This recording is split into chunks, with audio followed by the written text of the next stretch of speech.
Good afternoon. Is the mic working? Yeah, I hope I'm audible. Good afternoon, everyone.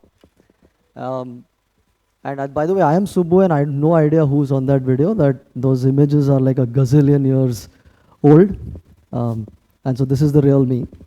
So, firstly, grateful to be in this space here, and I certainly want to also acknowledge all the diligence of the team here who's put this together. Uh, just want to say that I'm told I'm the last speaker of the day, so I'm the only person standing between you and the rest of your evening.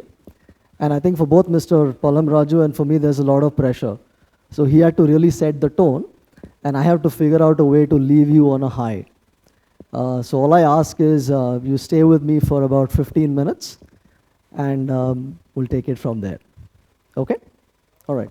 Can I have the first slide, please, and I'll take it from there. Okay. I want you to take a moment to just observe this image. Notice what you see, what's in the space, and just think a little bit about the schools that you have been to. Think a little bit about your classroom, what that was like, what the environment in that space was like. Just take a moment.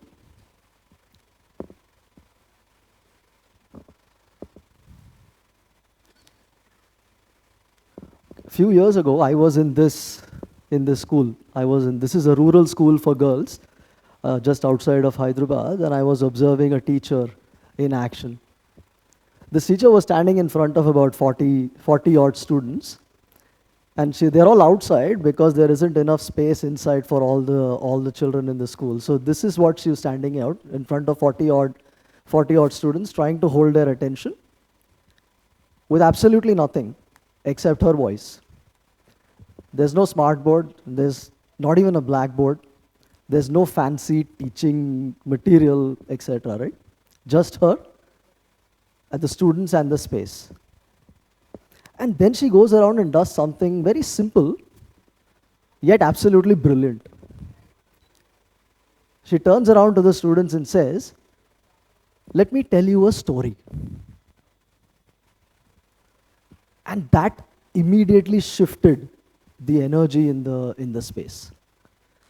The students sat up, they leaned in, and within moments, she had this whole crowd of students listening intently, very deeply engaged.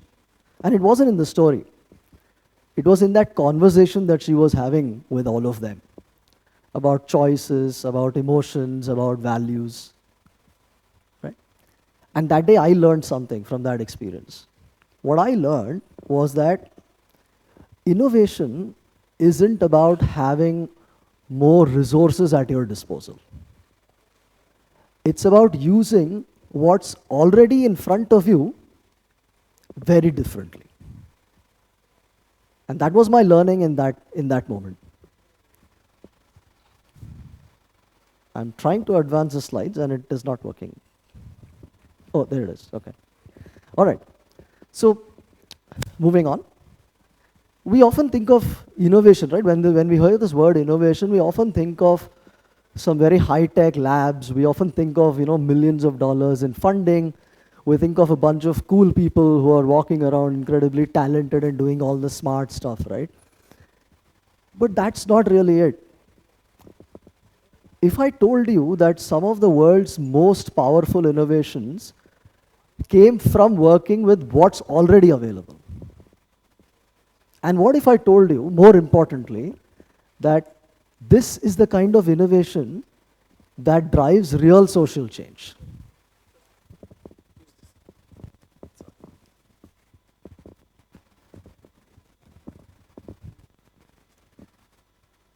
Okay.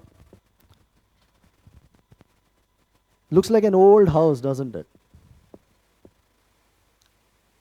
If you can see by the old sort of architecture that it's probably a house that's maybe about 30, 40 years old. Easily, right? It is, you're right. It is an old house. It's an old house in the temple town of Madurai, sometime in the late 70s, early 80s, right? But what if I told you that this was the birthplace of an innovation that saved millions of lives and set a global benchmark in healthcare? This is the first clinic of Arvind Eye Hospital in Madurai. 11 beds, 4 doctors, and the simple vision or the singular vision of eliminating needless blindness. That's all they had. So the founder of Arvind Eye Care, Dr. Venkataswamy, or Dr. V, as he was called, he had one problem. He said that there are millions and millions of people in India who are losing their eyesight because of cataracts and other eye problems, but they simply can't afford the surgery that is required. They simply can't have that access to healthcare. So what do? They had one choice to, say, raise more money and put up more capital and have some more fancy hospitals and things like that. But what they did was they said, how about we reimagine the process of how this whole cataract surgery happens? They took inspiration from what is a very popular concept in manufacturing, the assembly line. And they said, what if we apply the assembly line to cataract surgery? And just that simple approach, that tweak, they were able to bring down the cost of those surgeries to a fraction, but improve the productivity to about 10x, which meant that they were able to do 10 times the number of surgeries every day at a fraction of the cost, right? And the result of that was simply that over that duration of about 25, 30 years, they've been able to benefit about 85 million people, about 9 million successful surgeries, and setting that global benchmark for eye care.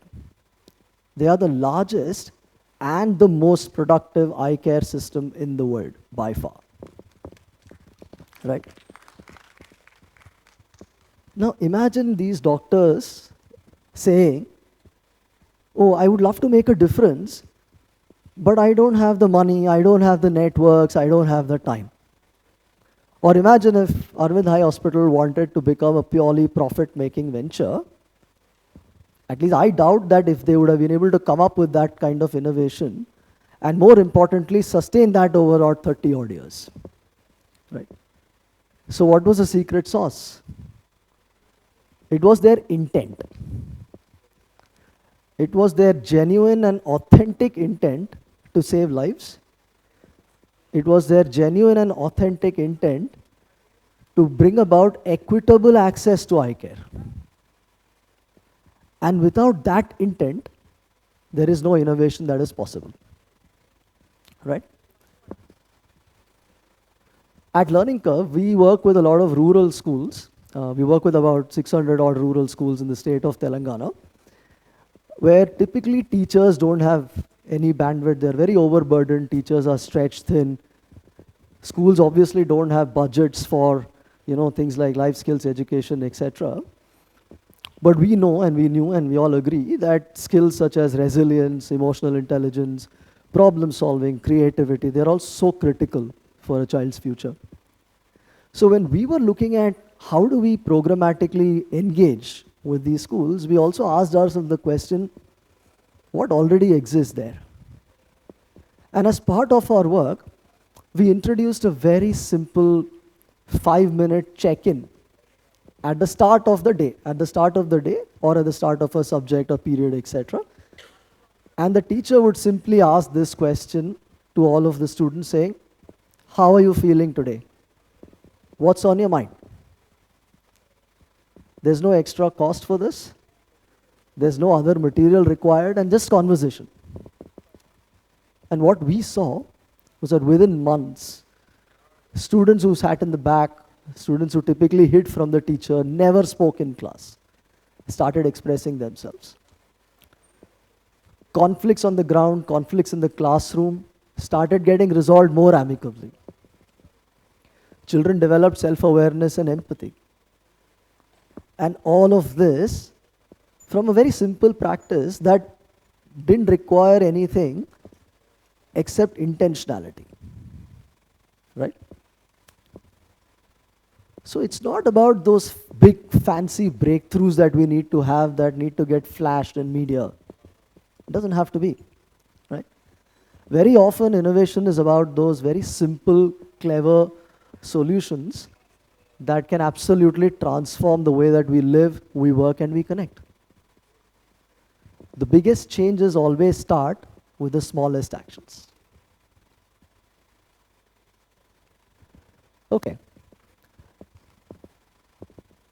Let me give you a recycled water can, a rope and 4 sticks, and tell you that using that material, you can combat some of the world's most deadly diseases.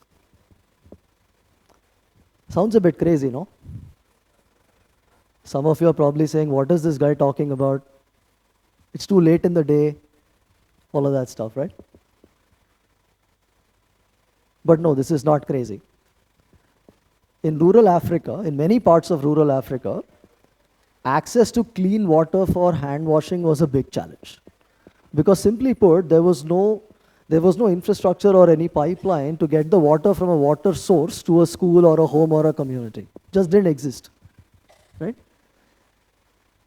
So one option was obviously, okay, let's figure out how to put all of that pipeline in place and all of that taps in place, etc., right? But then you don't have the kind of money to do all of that. So what did local innovators do?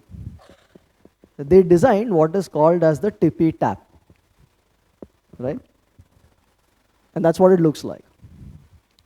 You put the can over a stick, tie a rope, put another stick there, fill that with water from whatever source you can get water from. You push the stick down, the tap tilts over, and there you go, you have clean water for hand washing. It's a hands-free, almost no-cost solution to this hand washing problem. And just this contraption, this tippy tap, is now used in thousands and thousands of schools and homes across multiple countries, not just Africa. And has obviously prevented millions of infections across the entire, all of these countries. Very simple idea, but it was made possible because of the constraints of the environment, right? So if everything was available, there is no need for you to innovate, right? Then you've got everything anyway. Then where's the incentive to innovate? So social innovations like this have emerged, not despite the constraint, but because of them. Right? Especially if you think about grassroots innovations, these are solutions that are created by communities for communities. They just use what is available. You have another name for it called Jugaad, right? The good version of Jugaad, there's also a bad version. I don't want to go there. I'm talking about the good version of Jugaad, right? But that is really the essence of social innovation, right? When you adapt to limitations instead of being stopped by it.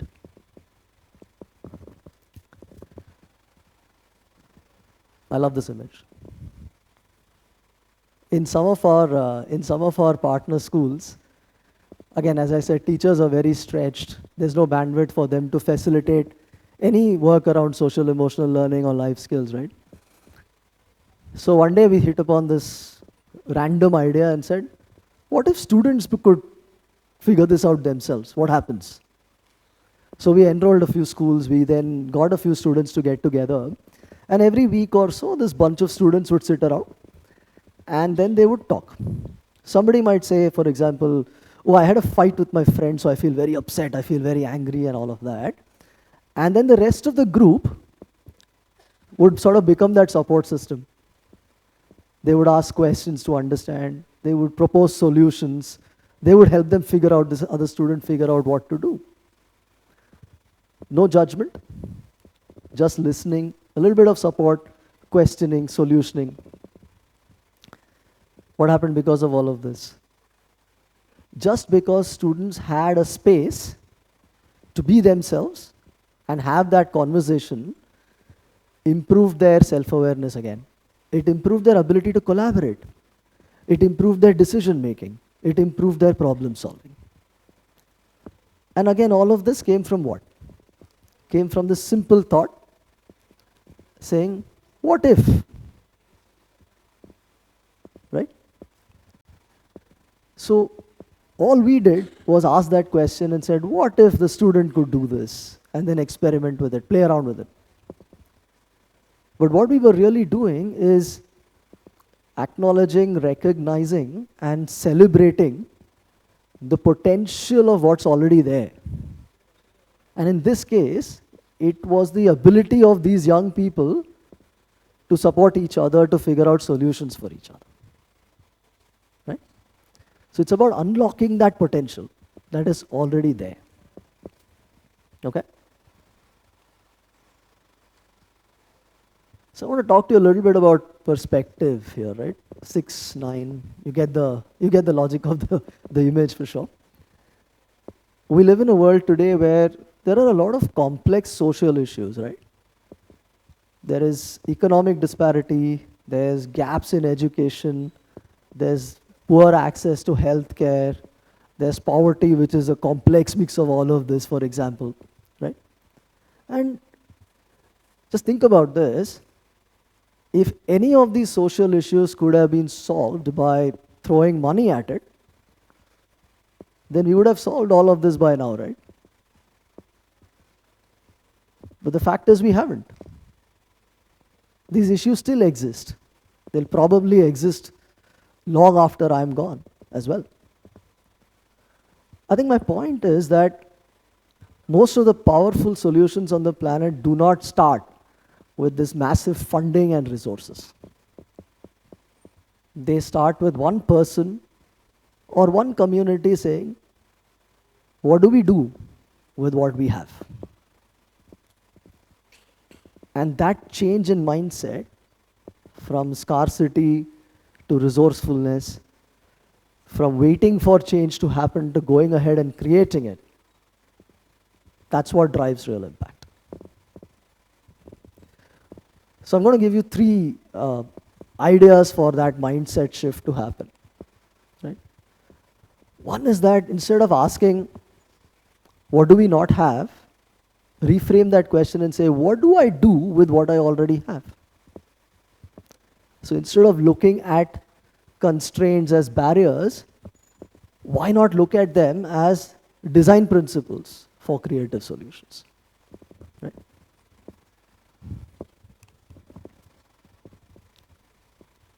You don't need a big 5-year plan. You don't need fancy spreadsheets. You don't need big scale to create impact.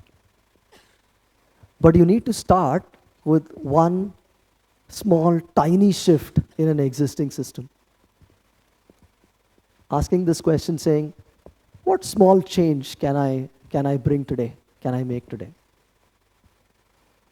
And the third, which I think is very, very important to me in the context of social change, is that communities are not passive recipients of your solutions that you create. They are innovators. In fact, most of the great innovations came from communities themselves. So the solution is to work with people. When you co-create, instead of imposing solutions on communities, that is when true innovation happens. Right?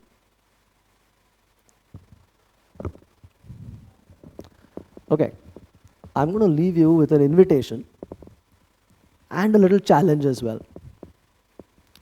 So think of a social issue that matters to you.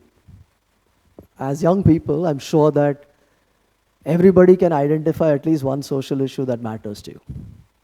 Right? Now, instead of then thinking about what I don't have, oh, I need this, I need that, I don't have any of this, ask yourself, what resources, what skills, and what networks do I have today, and how do I use them differently? Some of the most powerful solutions in the world are just waiting to be discovered by you. And again, not in the absence of resources or adding more resources, but in creative solutions using what is already there. So what will you do with what's in your hands today? On that note, thank you very much for your attention. Thank you.